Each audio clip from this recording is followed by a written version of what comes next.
چې یو صحابي بازار کې میلې کې آس واخستلو، هغه د آس څومره قیمت هغه وخت خو مثال سمجھولو دپاره یو قیمت په ولګو، مثلا هغه په 3000 درهم باندې یو آس واخستو، چې کله کور ته یې راوستلو رونو ته یې ورتاکو، نو هغه رونه ورته یې چې ماشاءالله دا خو ډېر ښایسته آس دی، دا د چرته نه پیدا وکړو او دا خو ډېر اعلی نسل ولا معلومیږي او دا د په څومره باندې اخیستلی دی، نو دغه ورور ورته یی چې دا خو ما په 3000 درهم باندې واخیستو، نو دغه ورونه د ورته یی چې ماشاءالله تا خو سامه ګاټه کړې دی او تا خو ډېره ښایسته سودا کړې دی،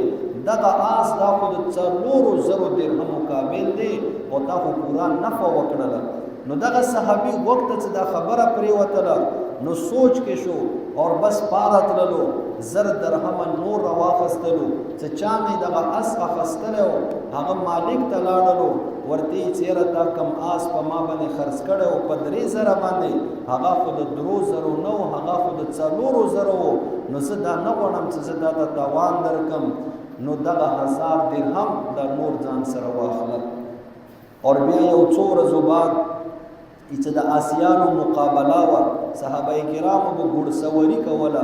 مقابلې به کولې، چې دې سره د جهادي ټریننګ هم کېږي، بدن ته طاقت هم ملويږي اور تفریح هم ورسره کېږي. نو مقابله وه ډېر زیات آسیانو، نو دې کې د دغه صحابي ولا دغه اس اول نمبر باندې راغلو او ډېره ښه مقابله یې وکړله. نو ټول خلک ورته حیران وو، هر یو سړی به راتلو او د دغه آس ولا تعریف به یې کولو او پوښتنې به یې کولې چې دغه آس ته چېرته نه پیدا کړی دی، دا د په څومره باندې اخیستلی دی، یاره دا خو د دومره ولا آس پکار دی، نو قیمت یې ورته ولګولو چې یاره دغه آس خو 8000 درهم ولا دی،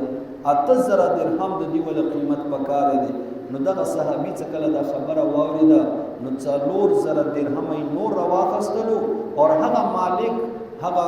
بائع ته خرڅونکي ته لاړلو، ورته یې چېرې د تا کم آس په ما باندې خرڅ کړی و هغه خو ته غلط شوی وې په 4000 چې ما درته پوره کړې، هغه د 8000 ولا آس کې دغه 4000 درهم دا د نور واخله. نو اوس مو تاسو سوچ وکړو چې داسې به مو تاسو وکړو، مو تاسو ته خپته هم وي چې یاره د دې شي ولا دومره قیمت دی، نو بس غواړو دا چېرې دا سړی په کمې طریقې سره دوکه کړو، دغه سړی په کمې طریقې سره غلط کو اور بیا دا چې دا مو تاسو وایې که نه بس یو به چېرې اله خو چکه ولګېده، اله خو چېرته چا دعا راته قبوله شوله، بس خولې باندې لاس کېږده